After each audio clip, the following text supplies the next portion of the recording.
Damilola, a young and vibrant beautiful girl, lived in the popular city of Lagos with both her parents, Mr. and Mrs. Adeyemi. Her father's name, Johnson Adeyemi, and her mother's name, Victoria Adeyemi. They weren't wealthy, but they weren't poor either. They were very comfortable. Damilola's father was a soldier, an army lieutenant colonel, and her mother was a popular businesswoman who was into the wholesales of clothes and fabrics. Her younger brother Matthew was just 5 years old. He was more of a mommy's boy, as he was always with his mother, usually following her to her place of work when he wasn't in school. Damilola's mother, Mrs. Victoria, grew up in a home where girls were always treated badly, abused and discriminated against. A home where girls were believed to be disappointments, and she grew up to have that mindset. Mrs. Victoria never wanted a female child. She detested the female gender and believed having a female child was an abomination. When she was pregnant with Damilola, she was overjoyed that she was going to have a child after so many years of trying. But upon discovering that she was giving birth to a girl, her joy was shattered into pieces and transformed into great sadness and disappointment. She wanted to abort the pregnancy, but her husband refused and threatened her that if she did, she would have herself to blame. She gave birth to her daughter against her will. As a result, she was wicked, abusive, cruel, and hateful towards her daughter. Oftentimes, she always soliloquized, saying hateful words like, "I wish she could just die." Damilola was a free-spirited girl. She was endowed with beauty, wisdom, intelligence, and an adventurous spirit, willing to learn new things. She always had a way of making people around her smile. She was loved by many, as she was always there for those who needed her. She was empathetic, understanding, caring, passionate, and she had passion for helping the needy at all times. She was hated by her own mother and she knew it, but she being a positively minded person gave her the belief that one day things would change and her mother would grow to love her. Due to the nature of his job, her father was rarely around, leaving her to face her mother every single day. She was well trained and brought up, and she held no grudges against her mother, despite the fact that her mother constantly abused, confronted, and beat her. She held her mother with much love, but she loved her father more. Her father loved her unconditionally, and he always made time to be there for her as much as he could, increasing her love for him. At the age of 16, Damilola's life took a negative turn. Her father, being a soldier, had gone for a mission of no return. He was unleashed by unknown gunmen who gave the pleasure of leaving his lifeless body for his family. This news simply shattered the whole family, but it crushed Damilola more. She had no idea what to do, what to say, or even where to start from. Her mother blamed her for his death. "Useless human being, worthless animal. You and your witches have killed my husband. You want to deprive me of happiness, Abi?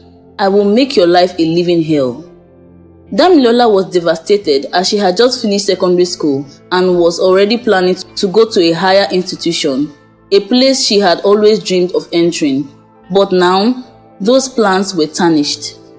Her friends and acquaintances sent their sincerest condolences when they heard the shocking news. With the death of her father, the loneliness of teenagehood, the overwhelming cruelty of her mother, she became depressed. She was always there for people, putting a smile on their faces and making sure everyone was okay. But at this stage of her life, nobody was there for her. She was all alone. Matthew, her younger brother, was less than 10 years old. He had a little understanding of what was going on. Damilola's mother denied her entry into university, claiming that she would only enter to get entangled with boys. She had no choice than to sit at home, doing chores, staying unproductive, whilst dealing with her depression. She thought that would be the worst moment of her life, and nothing could be worse than what she was going through. She was wrong. Her mother remarried after 1 month of her father's death, and she was unlucky that she remarried a man who had intense lustful desires. The first month of them living together, he was extremely friendly with her, and he grew close to her, offering to be her friend. She disassociated herself from everybody because of what she was going through. She had no friends, she no longer believed in friendship, but she began to confide in him. And she was happy that her mother had found someone so compassionate and caring. Little did she know that his friendliness and heightened compassion for her was just so he could get intimate with her. One serene evening, Matthew followed his mother to the market to get foodstuffs from the market, and they weren't back till night, leaving Damilola and her new stepfather alone at home. He came to her friendly as usual. She was bored. They started playing together, conversing and laughing together. They played hide and seek, told a scary story in the bedroom, and they started playing rough again. He started tickling her as the joviality of the night was intense. He then grabbed her on her lower backside. Damilola was shocked, but she chose to count it as a mistake until he did it again.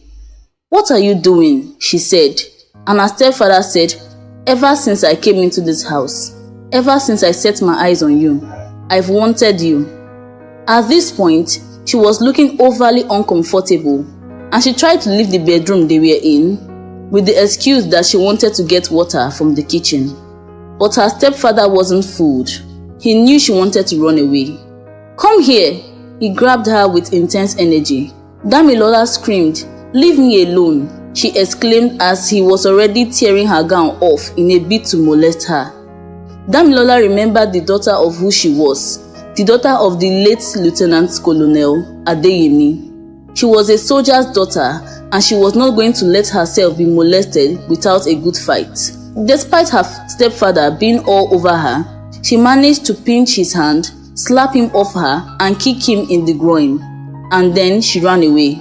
Her mother and younger brother returned not long afterwards, and they didn't meet Damilola at home. Her stepfather said, "When you went out, she tried to kill me, and when her attempt failed, she ran away." That night was cold for her as she slept on the streets. A lot of thoughts ran through her mind. She had never had sex or any intimate activity with anyone before.